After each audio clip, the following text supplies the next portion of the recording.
Советот на општина Зрновци на последната седница го усвои извештајот за работењето на градоначалникот Блаже Станков и на Советот во изминатата 2012 година. При тоа е констатирано дека извештајот за работењето на градоначалникот Станков е содржаен и реален и ги отсликува реализираните проекти зацртани со програмата на Советот на општината Зрновци за 2012 година. Од реализираните проекти ќе ги споменеме отворањето на етно куќа во село Мородвис, изградба на 2 локални патни правци и 2 започнати,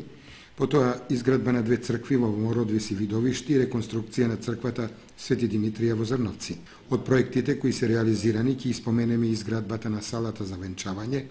отпочнување со градба на спортската сала, а се работело и на чистење на 2 километри од речното корито на реката Брегалница, а се исчистени и 15 километри земјени канали во атарот на 3 населени места во општината. Членовите на Советот на општина Зрновци расправаа и го усвоија извештајот за работењето на Советот на општина Зрновци за 2012